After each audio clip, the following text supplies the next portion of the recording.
시작하기 전에 공지사항 하나만 더 드리면, 저희 GDSC 정규 스터디는 우수 스터디원 제도가 있습니다. 그래서 스터디 열심히 들으시고 출석하신 거랑 과제 내신 거를 우선으로 봐서 가장 스터디 열심히 들으신 분들 총 신청 인원은 10% 정도 뽑아서 상품을 드린다고 하거든요. 그래서 지금 절반 지나서 전반기 우수 스터디원 선정이 끝났습니다. 그래서 제가 전달을 교육팀에 드렸고 좀 있으면 발표가 날 텐데, 선정 기준은 과제 제출 횟수랑 출석 횟수를 가장 최우선으로 따졌고요. 그렇게 했더니 저희 총 수강 신청 인원이 60명 언저리더라고요. 그 중에서 5분이 과제랑 출석 만점을 기록하셔서 5분 위주로 먼저 골랐고, 그 중에서 과제나 출석 한 번 미달되신 분들 중에 과제 퀄리티가 제일 좋은 분까지 골랐습니다. 그래서 선정을 했고, 혹시 기준이 궁금하시거나 불만이 있으시면 저한테 따로 연락을 주시면 되겠습니다.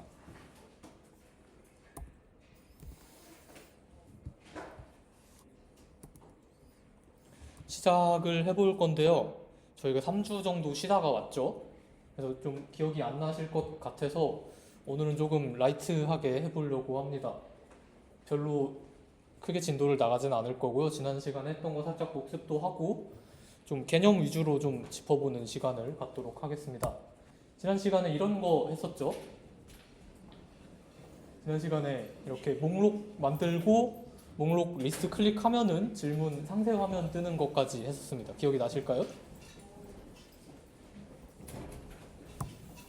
그래서 저희 이렇게 누르면 만들어놨던 URL로 요청을 보내고 질문들이 다시 우리한테 HTML 코드로 돌아오면 브라우저가 띄워주는 형식이었어요. 그랬죠? 근데 우리는 질문 조회까지만 구현을 했습니다. 그러면 질문 수정, 삭제 같은 건 구현을 안 했죠? 그렇죠? 그럼 만약에 저 링크를 2번, 3번, 4번, 5번, 10번, 100번 눌러도 돌아오는 HTML 코드가 사용자 입장에서 달라질까요? 안 달라지겠죠? 우리 수정 구현 안 해놨잖아요. 그쵸? 그러면 만약에 뭐 질문 포함해서 어떤 요청이 있는데요. 이 요청이 좀 자주 쓰이고 그리고 어지간해서 변하지 않는 요청이라고 해봅시다. 뭐 메인 화면 같은 거 있죠. 이런 요청을 한 번, 2번 보내는 게 아니라 계속 보내는데, 보낼 때마다 이렇게 HTML 코드 받아오면은 조금 비효율적이겠죠. 그래서 우리 브라우저에는 캐싱이라는 기능이 있습니다. 뭐냐면 요청을 처음 보냈을 때 받아온 이 HTML을 우리 브라우저 안에다 저장을 해놓을 수 있어요. 그래서 저장을 해놨다가 다음번에 요청을 또 똑같은 대로 할 일이 생기면 그때는 실제로 요청을 하는 게 아니라 브라우저에 있는 걸 그대로 꺼내서 그냥 보여주기만 합니다. 이런 걸 브라우저 캐싱이라고 하고요. 근데 어떤 요청들은 캐싱을 해서 브라우저에 저장해 놓으면 안 돼요. 예를 들면 로그인 같은 거 있죠. 이런 거 로그인 같은 거 요청을 하면은 이런 URL을 만들어서 보낼 수 있겠죠. 로그인에 뒤에다가 이제 아이디랑 비밀번호도 보내줘야겠죠. 보내주면은 이제 성공했다면 성공 화면이 응답으로 오면 이 2가지를 묶어서 저장을 할 겁니다. 근데 이거를 저장을 브라우저에 해놓으면 좀 문제가 생길 수 있겠죠. 만약에 여러분 집에 강도가 들어와서 여러분 지갑도 훔쳐가고 이제 핸드폰도 훔쳐가고 노트북도 훔쳐갔는데 우리가 총 들고 위협을 해도 비밀번호를 얘기를 안 해주면 우리 계좌는 털리지 않을 거예요. 아무것도 안 털릴 건데 만약에 그 강도가 웹 공부를 좀 열심히 했다, 이 기초 백엔드 스터디를 들었다 하면은 낄낄 하면서 브라우저로 들어가서 이 저장된 내용을 보기만 해도 해킹을 할 수 있는 겁니다. 왜냐하면 브라우저에 URL 뒤에 아이디랑 비밀번호가 그대로 붙어있죠. 그리고 결과도 성공이라고 나와 있는 게 저장이 돼 있으면 누군가 브라우저를 열어보기만 해도 우리 아이디랑 비밀번호가 털릴 수 있다는 거죠. 이렇게 좀 민감한 정보를 보내고 확인을 받아야 되는 요청은 브라우저에 저장을 해놓으면 안 되겠죠. 그리고 또 우리가 뭐 대학원에 갈 일이 생겨서 대학원을 간다고 해봅시다. 그럼 이런 접수 버튼 누르면 이제 접수가 되겠죠. 근데 제가 접수를 눌렀어요. 그러면 축하합니다. 당신이 이제 노예입니다 하면서 접수 성공 화면이 쫙 뜨겠죠. 근데 우리가 이거를 저장을 해놓으면 만약에 접수를 한 번 더 누르면 원래라면 어떻게 돼야 될까요? 중복된 접수입니다. 똑같은 사람이 똑같은 대학원 2번 접수하면 안 되잖아요. 중복된 접수입니다 하고 오류를 보내줘야 되는데 우리가 이걸 저장을 하고 대신 띄워주면 2번 눌러도 성공만 2번 나오겠죠. 이거는 뭔가 문제가 있는 겁니다. 그렇죠? 그래서 어떤 요청들은요 캐싱을 해도 되고요. 어떤 요청들은 캐싱을 하면 안 됩니다. 대충 묶어볼 수 있겠죠. 단순 조회 그리고 여러 번 요청을 해도 결과가 바뀌지 않는 요청들, 우리 질문 확인 같은 거 있었죠 아까. 그리고 URL에 정보를 넣어서 전달해도 될 정도로 별로 민감하지 않은 정보를 다루는 요청들은 캐싱을 해놔도 되겠죠. 근데 대학원 신청처럼 뭔가 DB에다가 이거 새로운 거 좀 해주세요 하는 요청이라던가 그런 요청들은 요청을 날릴 때 결과가 달라질 수 있겠죠. 처음 할 때는 성공, 두 번째는 중복 오류, 아니면 뭐 조금 민감한 정보를 다루는 요청들은 브라우저에 저장을 하면 안 됩니다. 그렇죠? 그리고 이렇게 요청들을 기능별로 분류를 해놔서 사람들이 이미 이름도 붙여놨어요. 그걸 우리는 HTTP 메소드라고 부릅니다. 메소드는 뭐 이런 것들이 있는데요. 좀 많은데 우리는 그 중에서 맨 앞에 있는 get하고 post라는 메소드가 뭔지 오늘 알아볼 거예요. 메소드는 그래서 요청을 보낼 때 항상 요청의 맨 앞에다가 붙여줘야 됩니다. 그래서 이 요청은 대충 어떤 유형의 요청이에요 라는 식으로 서버에 알려주는 역할을 하고요. 그래서 우리 아까 나눠봤던 두 가지 종류의 요청을 get, post라는 메소드를 붙여서 보통 보내줍니다. 그래서 get 요청은요 단순 조회, 아까 얘기했던 것처럼 그래서 캐싱이 가능한 요청들을 보낼 때 맨 앞에 get을 붙여서 보내주고요.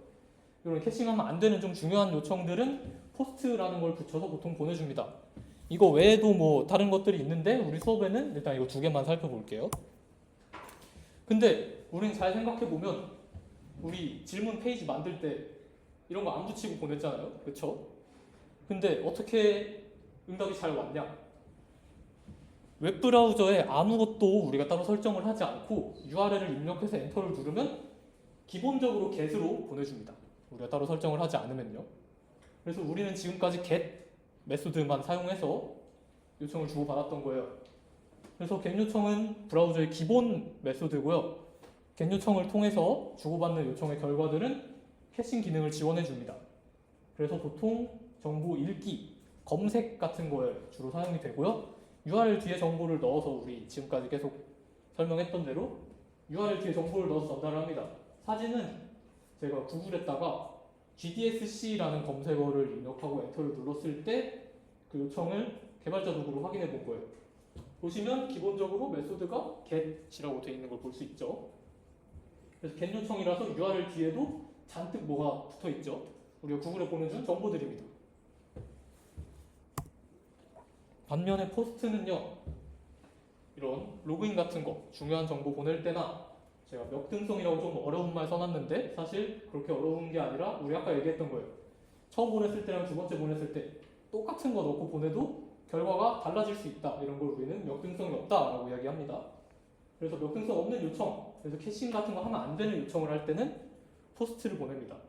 근데 포스트 요청을 할 때도 우리가 정보를 담아서 보내야 되는데 URL을 못 담으면 어디에 보내냐?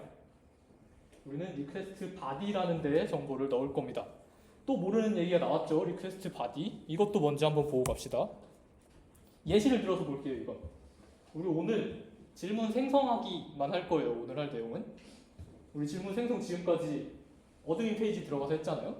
근데 이거는 우리만 할 때고요. 실제로 뭐 사용자를 받으려면 어드민 페이지를 알려주면 안 되겠죠. 질문 생성 창을 우리가 만들어서 보여줘야 됩니다.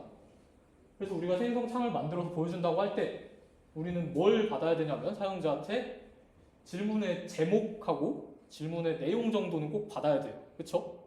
그게 있어야 질문을 만들 수 있잖아요.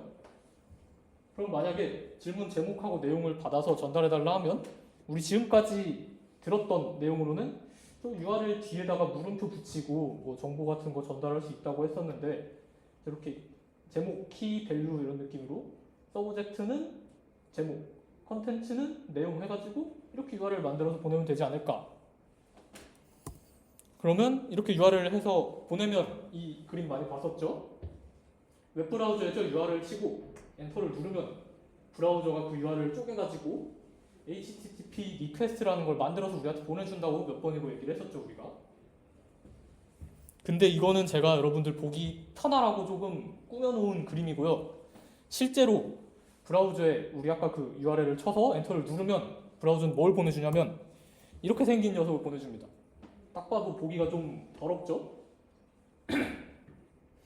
실제로 이렇게 생긴 녀석을 보내주고요. 얘는 뭐 다른 파이썬 코드 같은 게 아니라 진짜 텍스트로만 이루어진 데이터들이에요. 얘네의 구조를 조금 뜯어보면 이렇게 생겼습니다. 처음에 맨 윗줄에 시작 라인이라고 한 줄이 나오는데요. 얘는 우리 아까 얘기했던 HTTP 메소드를 제일 먼저 붙여주고요. 한 칸 띄고 그다음에 우리 URL 뒤쪽의 내용들을 붙여주고요. 한 칸 띄고 사용 통신하는 데 쓸 HTTP 버전 이렇게 해서 한 줄을 만들어주고요. 그 밑에서부터는 헤더라는 녀석들을 만들어줍니다. 얘네는요 직접적으로 우리가 다룰 내용들은 아니에요. 얘는 약간 통신하는 데 쓸 설정 같은 거 정보들이 들어가 있습니다. 예를 들면 로그인 같은 거 하면 유지 방식이라던가 언어 설정 아니면 뭐 응답할 때 어떤 걸로 주세요, 어떤 양식으로 주세요 이런 내용들이라 우리가 다루진 않을 거고요. 그리고 밑에 한 칸 띄고 메시지 바디라는 녀석이 있는데요. 우리 아까 포스트 요청을 하면은 바디에 값이 들어간다 했잖아요. 그래서 포스트를 요청을 하면은 맨 마지막 칸에 정보를 담아서 보내주게 됩니다.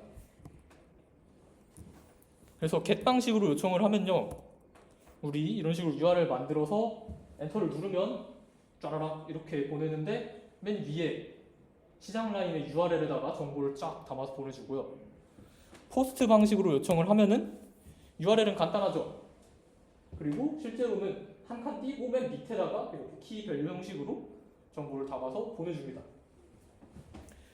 근데 이렇게 뭐 포스트로 보내준다고 하면은 뭐 대충 뭐 그렇구나 저 밑에다가 넣어서 보내주는구나 하는데 그래서 포스트 요청은 어떻게 하는 건데 get은 URL 넣고 하면 해준다는데 포스트는 어떻게 보내는데 바로 지난번에 잠깐 짚고 넘어왔던 HTML의 폼 태그를 이용해서 우리 보낼 수 있습니다.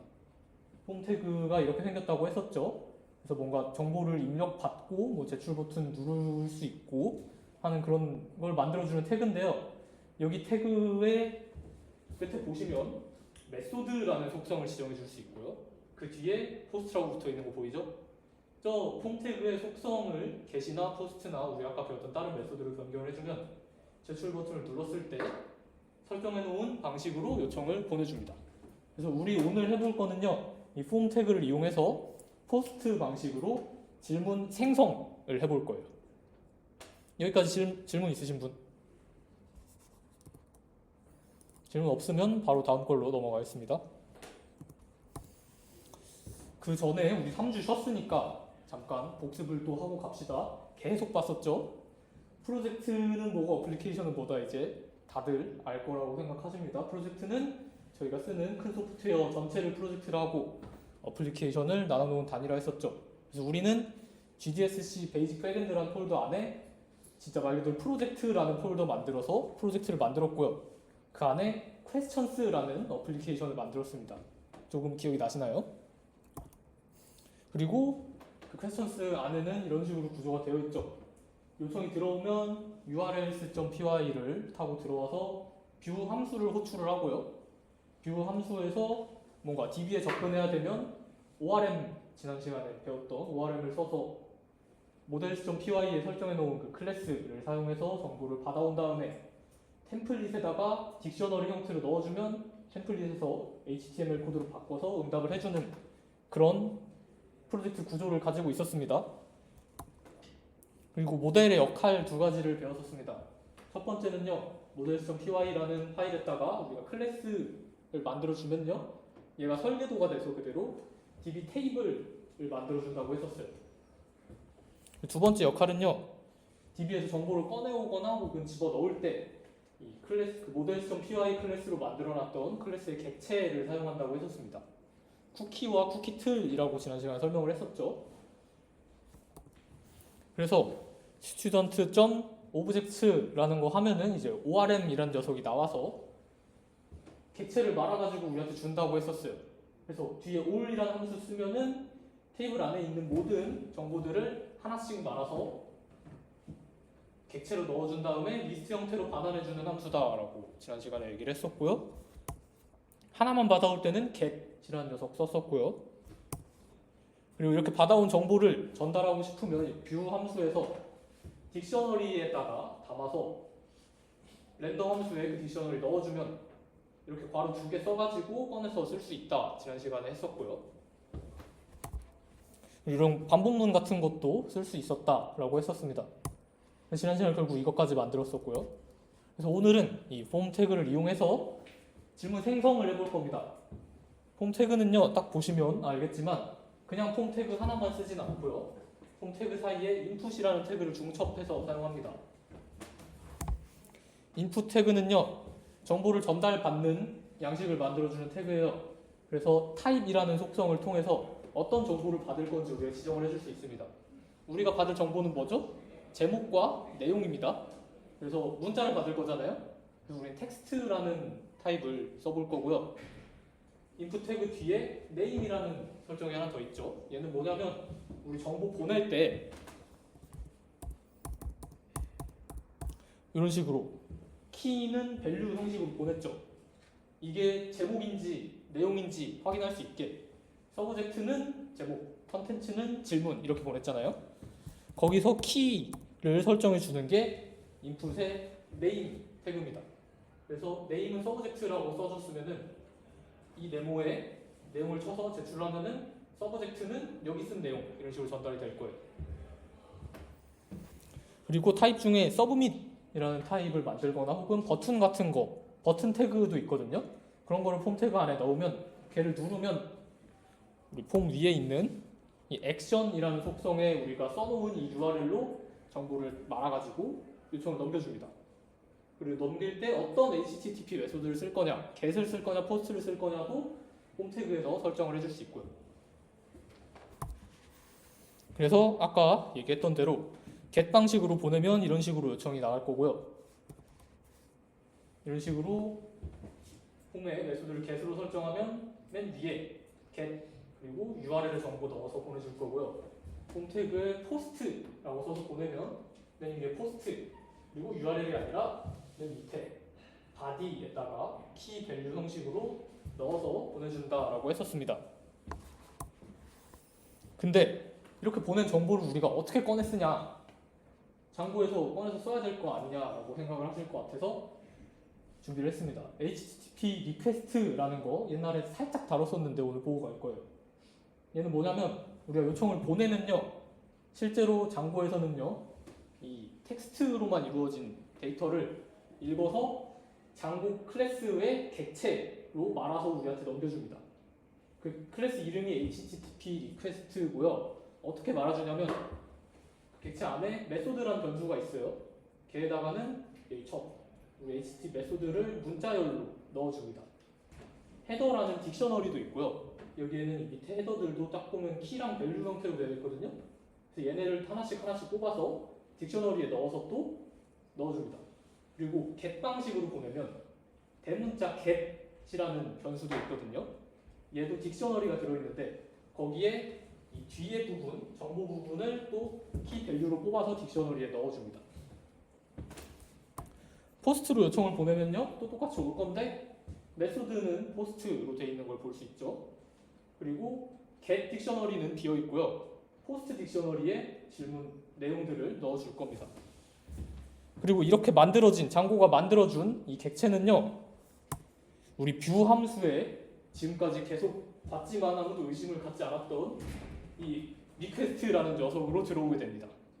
얘가 사실은 이 HTTP 메소드를 말아서 장고가 넘겨주는 거였어요. HTTP 내용들을. 그래서 우리가 이거를 꺼내 쓰고 싶다면 이 리퀘스트 뷰 함수에서 이 리퀘스트 점 메소드, 리퀘스트 점 get 이런 식으로 꺼내 쓸 수 있다는 거예요. 그래서 오늘 해볼 거는요, 질문 생성이라고 했어요. 우리 지난 시간에 ORM에서 all, get 이런 거 쓰면은 읽어올 수 있다 했잖아요. 똑같이 쓰고 뒤에 create라고 붙이면 이번엔 우리가 만들어서 넘겨줄 수 있습니다.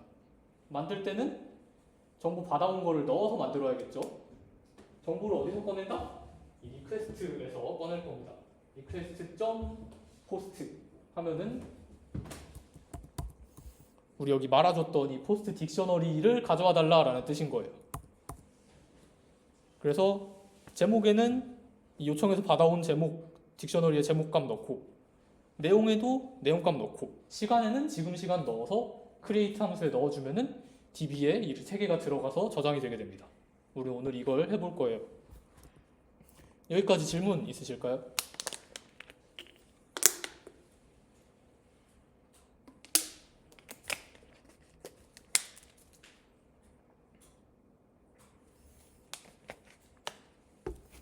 없으시면 27분까지만 쉬었다가 27분부터 실습 시작하도록 하겠습니다. 미리 VS 코드 켜주시고요. 강의록 5주차에 3 다운 안 받으신 분들은 디스코드 공지 들어가셔서 다운 받아주세요. 다들 강의록 다운 받으셨나요? 실습을 할 때 저희가 아무래도 인원이 좀 많아가지고 큰 강의실을 빌리니까 뒤에서 보시면은 제 화면이 거의 안 보이실 것 같아서 꼭 강의록이랑 같이 봐주시면 좋을 것 같아요. 그리고 앞에서 좀 이론적인 내용을 했더니 조금 어려워하실 수도 있겠다고 생각을 합니다. 근데 이론은 좀 그럴싸하고 복잡해 보이지만 실제로 우리가 치는 코드는 그리 대단하지도 않고 짧을 거예요. 그리고 시작하기 전에 제가 사과를 하나 드려야 될 것 같습니다. 뭐냐면 강의록에 오타할자가 좀 있었어요. 3주차 강의록에 제가 그 녹화 강의로 했던 날 있죠. 10월 1일 국군의 날에. 그때 강의록에 저희 이 퀘스천 클래스를 만드는 강의였는데요. 강의록에는 이 생성 일자를 created date라고 썼었습니다. 근데 유튜브 녹화본에는요, create라고 제가 써서 실행을 했었어요. 그래서 많은 분들이 강의록 보고 하신 분들은 지금 created가 돼 있을 거고요. 제 동영상 보고 하신 분들은 create가 돼 있을 겁니다. 이거를 조금 합치고 가야 될 것 같아요. 그래서 create로 합치고 가겠습니다. 그래서 지금 혹시 이 questions 폴더에 모델에 들어가셔서 마지막 변수가 created date라고 돼 있으신 분들은 create로 D 하나 지워주세요. 지우고 저장해주세요. 저는 created로 되어 있었습니다. 하시는 분 죄송합니다. 제 실수입니다. create로 고쳐주시고요. 사실 근데 이렇게 고치기만 하면 끝나는 문제가 아닙니다. 왜냐면 다른 분들도 복습한다고 생각하시고 들으시면 좋을 것 같아요. 얘를 이용해서 DB에다가 테이블을 만들어준다 했었죠.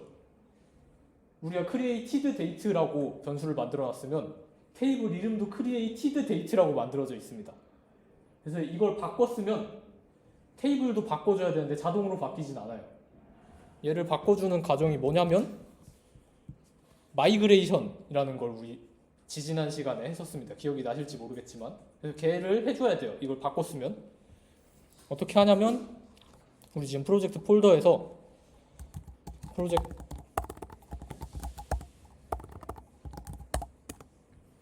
GDSC 베이직 백엔드로 여셨으면 프로젝트 폴더로 터미널을 이동시켜 주시고요. 그래서 지금 터미널 끝에 프로젝트라고 떠야 됩니다. 여기서 파이썬 manage.py 띄고 make migrations 라고 입력을 하고 엔터를 눌러 주셔야 됩니다.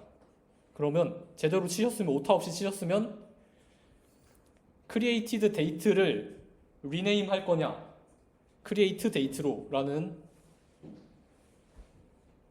그 물음표가 뜰 거예요. 우리는 그래서 yes 눌러 주셔야 됩니다. 혹시 아까 created로 하신 분들 중에 여기까지 다 되셨나요? 막혔습니다 하시는 분. 그리고 이것만 하면은요 여기 보시면 다른 분들도 복습이라고 생각하시고 보시면 좋을 것 같아요. migrations라는 폴더가 있잖아요. 여기에 뭔가 새로운 파일들이 생기게 됩니다. make migrations라는 폴더를 치면 변경점이 생기면 걔를 여기다가 모아주는 거예요. make migrations 명령어가 이 파일을 만들어 달라는 명령어입니다. 그리고 얘를 이용해서 실제로 DB를 바꿔달라 라는 명령어도 쳐야 되는데 걔는 python manage.py 똑같이 하고 migrate 라고 치시면 DB에 뭔가 바뀐 내용이 업데이트가 될 겁니다. python 띄고 manage.py 띄고 migrate migrate 치시면 초록색 OK 뜨면 된 겁니다.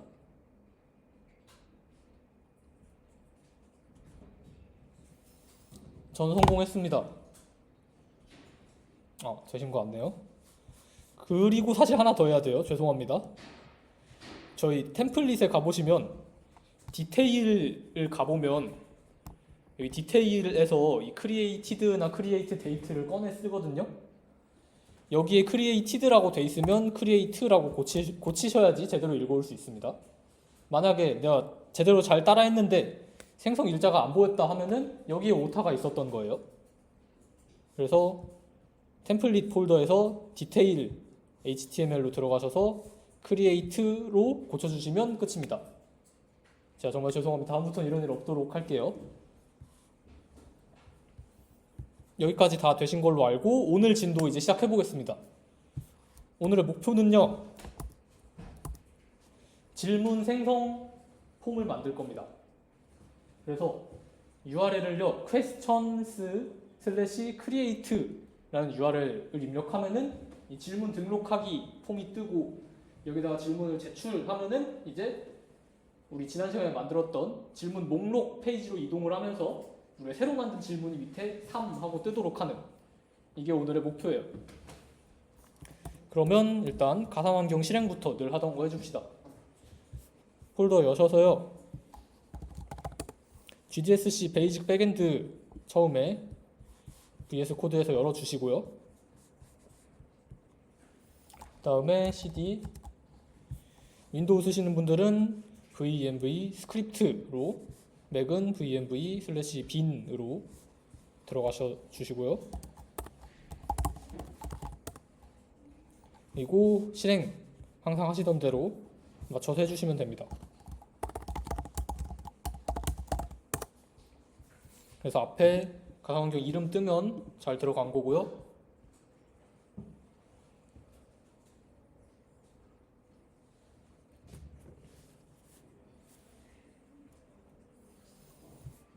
그리고 또 늘 하던 대로 이제 위치 이동을 좀 시켜주겠습니다. 터미널 위치를. 지금 venv bin으로 들어가 있잖아요. 그래서 cd 점점 2개 치셔서 나온 다음에 다시 cd 프로젝트 라고 치셔서 우리 프로젝트 폴더 있는 일로 터미널을 이동시켜 주겠습니다. 여기까지 다 되셨나요?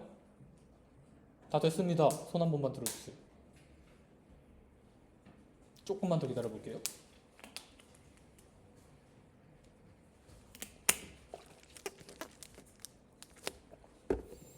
그리고 우리 아까 뭐 설정을 바꾸셨던 분들은 잘 바뀌셨는지 확인을 해보려면 python manage.py run server 한번 돌리셔서 오류 없이 실행이 잘 되면은 문제가 없는 겁니다.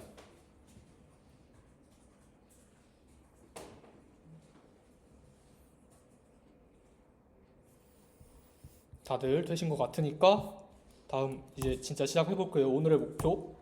첫 번째로 우리 questions의 create라는 대로 이 웹브라우저에 questions create를 누르고 엔터를 누르면 이 화면이 뜨도록 하는 것부터 해볼 거예요. 그러려면 어떻게 해야 되냐면 우리 프로젝트의 config 폴더에 가보면 urls가 있습니다. 여기에다가 create란 URL을 추가해 줄 거예요. 들어가셔서 패스 questions의 create라고 해주고요. 그리고 create라는 URL이 들어오면 실행시킬 뷰 함수 이름을 써줘야겠죠? 함수 이름은 question create라고 해주겠습니다.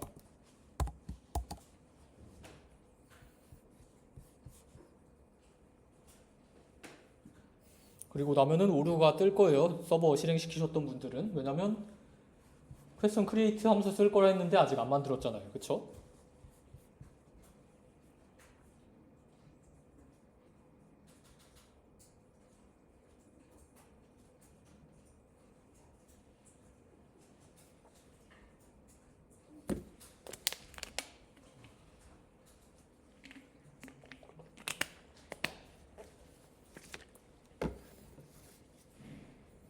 얼추 다 되신 것 같으니까 다음은 이제 UR을 만들었으니까 이제 뷰에 연결해 놓은 이 함수 만들어야겠죠. 근데 일단은 연결이 잘 되는지 테스트 해봐야 되니까 간단한 HTML 하나만 연결을 시켜 봅시다. 우리 questions 폴더에 가셔서 views.py를 띄우시면 우리 지난 시간에 만들어놨던 디테일하고 리스트 함수들이 있을 거예요. 이 밑에다가 이번엔 create 함수를 만들어 줄 겁니다. question create 하고 반환은 아주 간단한 HTML 반환을 해줍시다. return render 리퀘스트에 question create.html을 반환을 해줍시다. 따로 딕셔너리 같은 거 안 넣어주고요. 딱 이것만 해봅시다.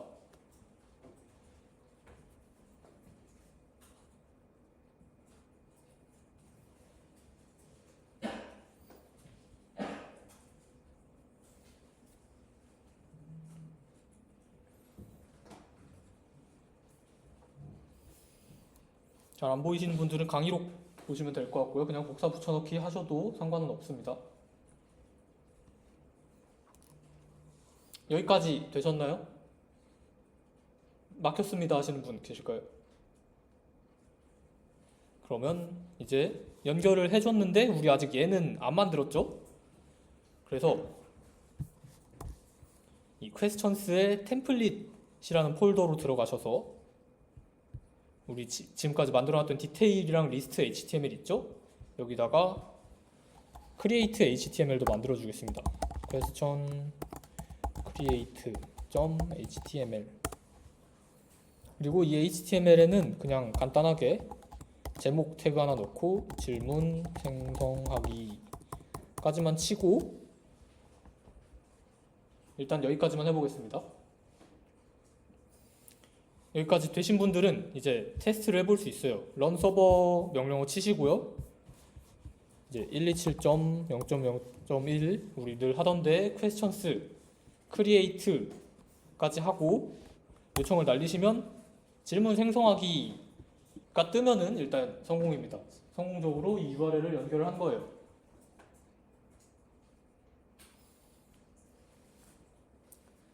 저는 여기까지 뜹니다.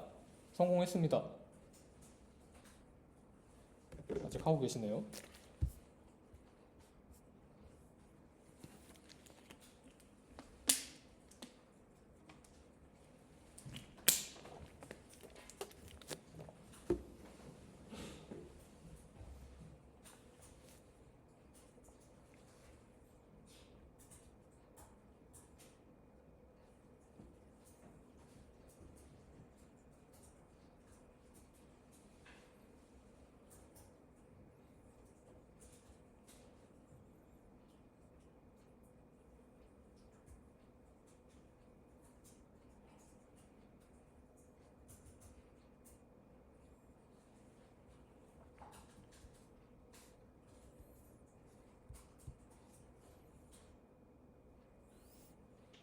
자, 저는 성공했습니다.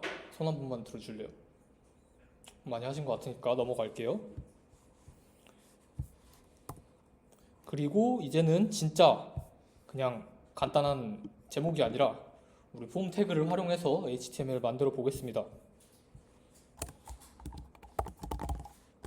폼 태그를 만들고요. 여기다가 넣어줄 URL은요. 우리 questions create를 다시 넣어주겠습니다. questions create. 근데 메소드는 post로 할 거예요. 여기서 뭔가 의아한데 라는 생각이 드시면 정상입니다. 왜냐하면 이 HTML을 보여주는 URL도 questions create죠. 그쵸? 근데 여기에 이걸 넣으면 전송을 하면 똑같은 페이지로 돌아오는 거 아닌가? 라고 생각을 하실 수도 있습니다. 그게 맞으니까 일단 이대로 따라해 볼게요. 그리고 그 안에 input을 만들어 줄 건데요. 타입은 텍스트입니다. 우리 질문 제목 받아야죠. 정보 키 이름을 제목 서브젝트라고 할 거고요. 똑같은 거 하나 더 만들어서 이번에 이름은 컨텐츠 내용 입력받는 폼도 만들고요. 그리고 그 밑에 버튼이라는 태그도 하나 만들 수 있는데요. 걔 이름은 걔 타입은 서브밋이라고 써주고요. 안에다가 등록이라는 이름을 넣어줄 겁니다.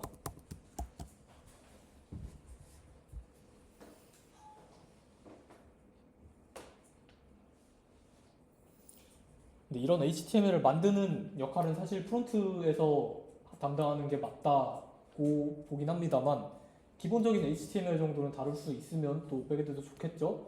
그래서 직접 쳐보는데요. 아, 나는 관심 없다. 나는 상담자 백엔드가 될 거야 라고 하시면 그냥 복사 붙여넣기 하셔도 상관은 없습니다. 그리 중요한 건 아니라고 생각해요, 저는.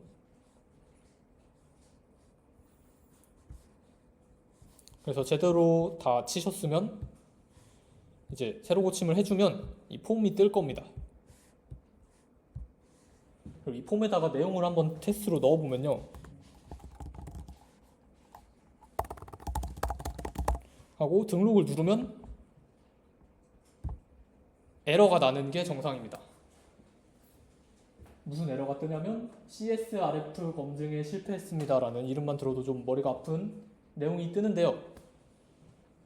백엔드라면 당연히 알고 있어야 될 지식이긴 합니다만 저희 기초에서 다루기에는 조금 오늘 분량이 애매한 것 같아서 얘는 설명 안 하고 넘어갈 건데 저는 조금 공부를 해보고 싶어요 하시는 분들은 구글링해서 찾아보시면 될 것 같습니다. CSRF 되게 어렵지 않고 간단한 내용인데요. 쉽게 설명하면 해커들이 쓰는 공격 방식 중에 하나예요. HTML 태그 안에다가 URL을 몰래 넣어가지고 메일 같은 거에 넣어서 보냅니다. 그럼 그 메일을 여는 순간 그 URL로 웹브라우저가 자동으로 요청을 보내는데 그 요청을 이용해서 뭔가 공격을 하는 방식이에요. 예를 들면 뭐 네이버 비밀번호 수정 URL 이런 거를 좀 꾸며가지고 메일을 넣어서 보내면 이제 그걸 열어보는 순간 내 네이버 비밀번호를 이걸로 바꿔주세요라는 요청을 브라우저가 날리는 거죠. 그럼 공격 방식 이름이 CSRF인데요. 이런 게 있다. 좀 재밌어 보인다 하시면 찾아보시면 좋을 것 같고요. 장고는 폼을 이용해서 포스트 방식으로 요청을 보낼 때 포스트는 좀 중요하다고 했었잖아요. 그래서 자동으로 이 CSRF 공격을 막아주는 기능을 추가를 해줍니다. 근데 기능도 구현이 다 돼 있고요. 우리는 여기다가 이 문장 하나만 넣어주면 됩니다.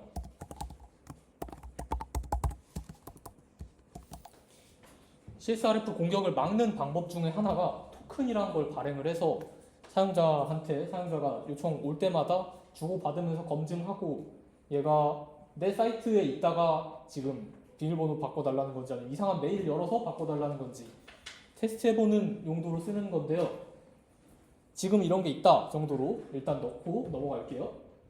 궁금하시면 공부해보시는 거 추천드립니다. 좋은 내용이에요. 그래서 여기까지 넣고 우리 아까 이 질문 생성 폼에다가 내용 넣고 보내면요. 아무 일도 없이 다시 돌아오게 됩니다. 이게 정상이에요. 저는 이렇게 됐습니다. 손 한번 들어보실래요? 여기까지 됐습니다. 네, 많이 잘 따라오고 계시네요. 왜 이렇게 돌아올까요? 간단하죠. 우리 왜냐면 여기 URL 똑같이 해놨잖아요. 똑같이 해놓으면 일로 요청이 또 들어와서 얘 실행시키면 또 똑같은 얘 나오겠죠. 너무 당연하죠. 근데 차이점이 하나 있습니다. 우리가 신경 써야 될 뭐냐면 이 URL에다가 questions create를 넣고 엔터를 누르면요, 얘는 get 방식의 요청입니다. 그쵸? 아까 배웠듯이. 근데 폼 태그에 등록을 누르면 얘는 포스트 방식의 요청입니다. 그쵸? 그래서 우리는 얘네 둘을 분리시켜서 이제 get 방식으로 요청이 오면 이걸 띄워주고, 포스트 방식으로 요청이 오면 이제 질문을 만드는 작업을 실행시켜 볼 거예요. 어떻게 하냐면 이 뷰 함수를 조금만 수정시켜 주면 됩니다. 뷰 함수 지금까지 그냥 이거 띄워주는 거였잖아요. 얘를 수정을 시켜 보겠습니다. if문 하나만 추가하면 돼요.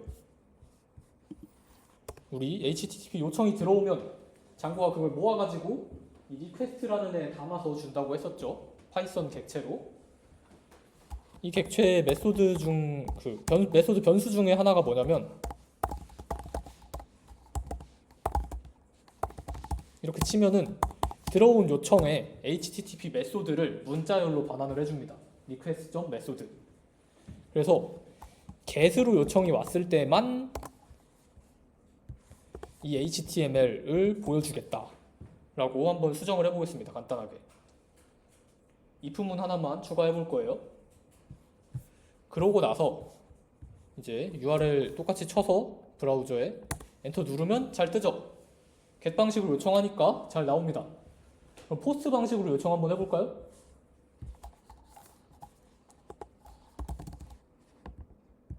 하면 오류가 뜹니다. 왜 뜰까요? 뷰에서 get으로 들어오면 이거 보내주는데 이제 우리 else if문 안 만들었잖아요. 포스트로 들어오면 뭘 반환해줘야 돼 하고 오류가 뜨는 거죠. 그래서 두 번째 뷰를 수정해 보겠습니다. 파이썬 elif문 써서요. request.method는 문자열, 대문자, 포스트일 때. 그리고 여기서 우리가 또 신경 써야 될 내용이 하나 나옵니다. 우리가 포스트로 요청이 들어오면 해야 될 일이 뭐죠? 폼으로 들어온 정보를 잘 꺼내서 퀘스천, 질문을 만들고요. 그 다음에 이 목록을 다시 반환을 해줘야 됩니다. 우리 오늘 목표라 했어요. 그러면 목록 반환해 줄 거면 렌더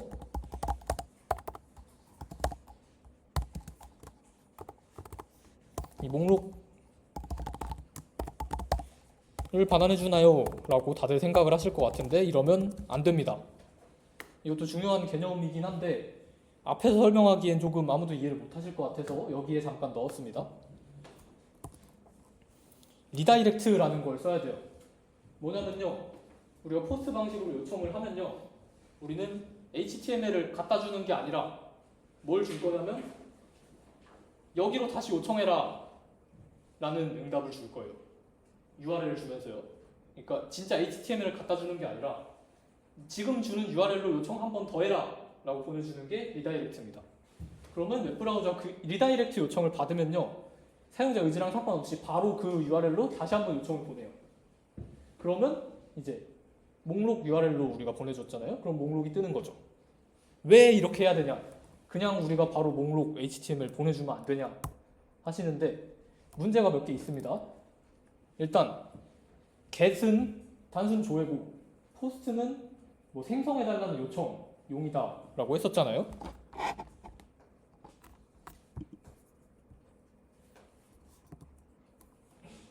근데 포스트에서 생성도 하고 조회도 보내주는 뭔가 안 되죠. 혼자서 일을 두 개 하고 있는 거잖아요. 메소드라고 분리를 해놓은 이유가 없습니다. 그 두 번째는요, 이렇게 리다이렉트를 안 하고 이걸 바로 보내주면요, 우리 브라우저에서 새로 고침을 하면요, 새로 고침의 기능은 뭐냐면 마지막에 보냈던 요청을 다시 똑같이 그대로 보내주는 거거든요. 그럼 만약에 질문 목록에서 새로 고침을 눌렀는데 질문이 계속 추가되는 거예요. 마지막으로 보낸 요청이 포스트 요청이었으니까. 근데 리다이렉트를 하면 어떻게 될까요? 그러면 내 브라우저가 마지막으로 보낸 요청이 밑에 요청, get 요청이 되는 거죠. 그래서 새로 고침을 눌러도 질문 생성 요청이 아니라 우리가 원하는 새로 고침, 질문 목록이 계속 나오는 그게 되는 겁니다.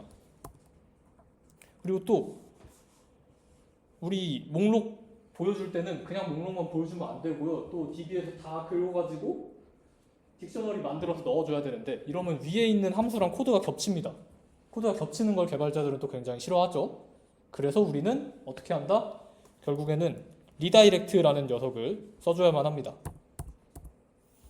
그래서 얘를 쓰려면요, 우리 뷰 함수의 맨 위에 쇼컷 렌더라는 걸 임포트 해오는 게 있는데 여기에 쉼표하고 리다이렉트라는 걸 추가해 주시고요.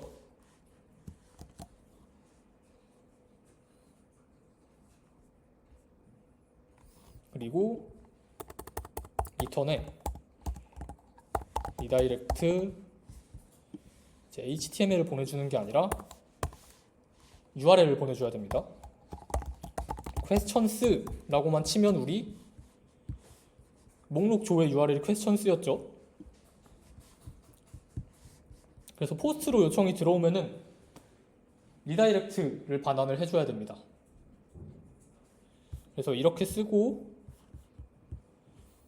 질문 생성하기에서 요청을 다시 보내보면요,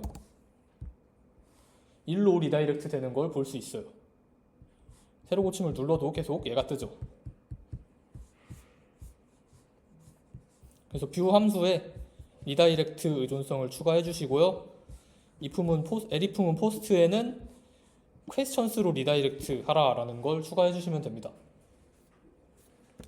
여기까지 하신 분 계실까요? 조금만 더 기다려 보겠습니다.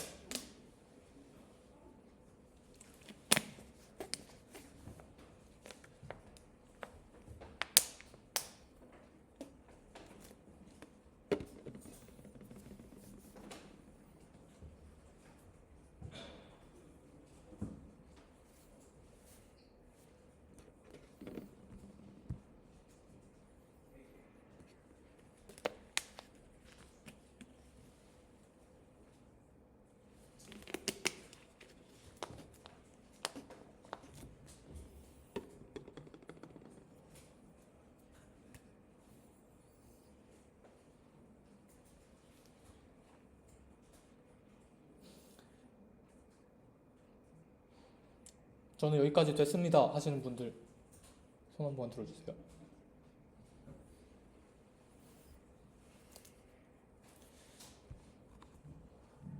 이제 여기까지만 왔으면 이제 다 한 거랑 다름이 없습니다. 근데 일단 질문 생성하기 버튼 등록을 누르면 이제 만들고 리다이렉트를 해줘야 되는데 우리 만드는 코드를 아직 안 짰죠? 만드는 코드는 우리 ORM 지난번에 썼던 요거처럼 questions 클래스에 object라고 하면은 ORM이란 걸 갖다 준다고 했었죠. 여기에 create라는 함수가 있습니다. 이 create 함수를 쓸 때는 이제 내용을 넣어줘야겠죠. 질문 만들 때 질문에는 제목이 있었죠. 그리고 내용이 있었습니다. 그리고 생성 일자가 있었죠. 우리 아까 처음에 바꿨던 create date. 이 세 가지의 값을 넣어줘야 됩니다. 근데 이 값은 어디서 받아오냐면 아까 폼 태그에서 넣은 값이 나와야겠죠. 그러니까 어떻게 꺼내 쓰냐? request 여기서 꺼내 쓴다고 했습니다.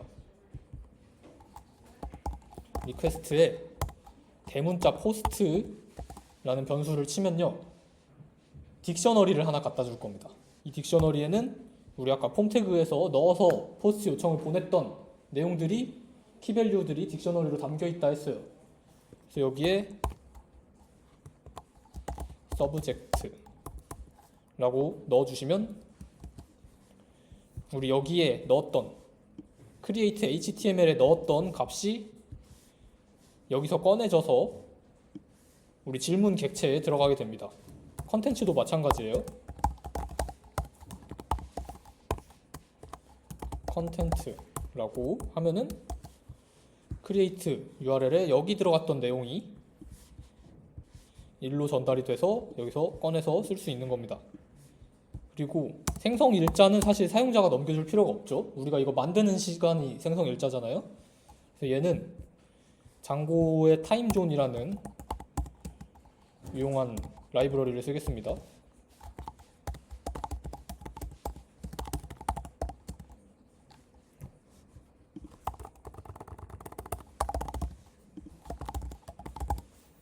위에다가 이렇게 생긴 의존성을 추가해 주시고요. 강의록 보면 나와 있습니다. 그리고 create date에 time 존.now 라고 넣어주시면 현재 시간을 알아서 넣어줍니다. 잘 안 보이신 분들은 강의록 참고해 주시고요.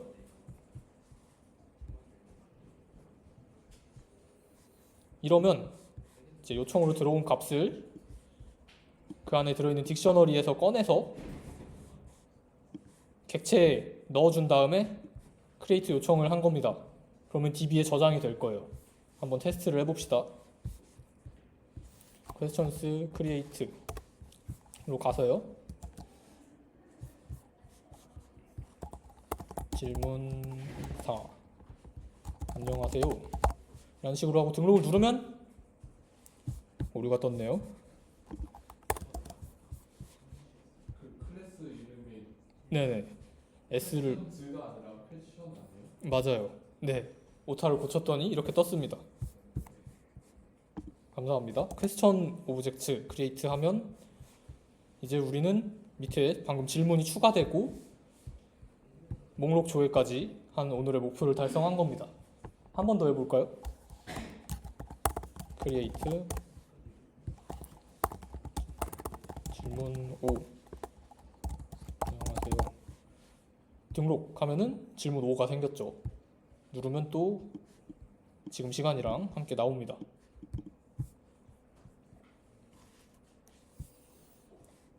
여기까지가 오늘의 목표였고요.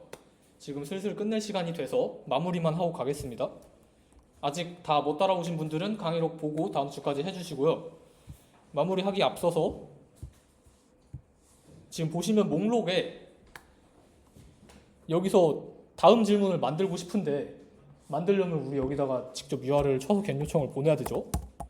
이게 불편하잖아요. 이거 수정을 해주고 가겠습니다. 이 리스트 HTML로 가서요. A라는 태그 하나만 만들고요.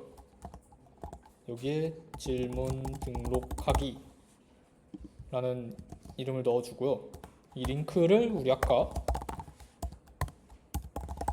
질문 등록하는 링크를 넣어주면 A 태그 기억하실지 모르겠는데 하이퍼링크 태그입니다. 그래서 얘를 추가해주면 밑에 질문 등록하기라는 게 뜨죠. 얘를 누르면 이제 질문 생성하기가 뜨는 좀 UX적으로 그럴싸해 보이게 나오고 있죠, 점점.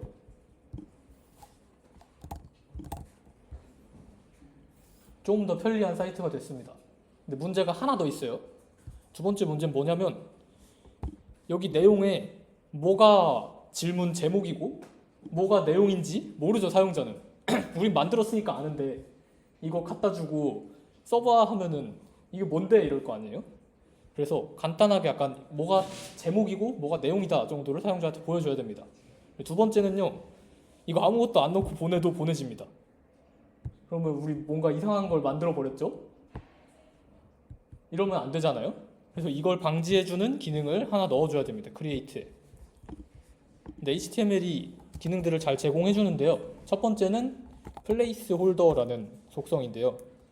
여기에 우리가 어떤 걸 넣으라는지 힌트를 적어줄 수 있습니다.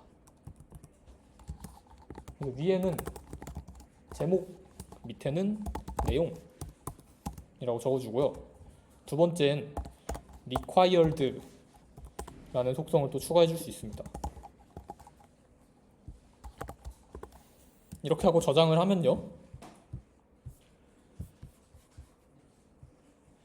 이제 뭐가 제목이고 뭐 내용인지 힌트가 조금 나오죠. 그리고 아무것도 안 넣고 등록을 하면 에러를 알아서 띄워줍니다. 괜찮은 사이트가 점점 나오고 있죠. 오늘 내용은 여기까지고요. 조금 놓치셨다 하시는 분들 계시면 강의록 보고 다음 주까지 여기까지만 완성해서 오시면 되겠습니다. 질문 있으신 분 계실까요?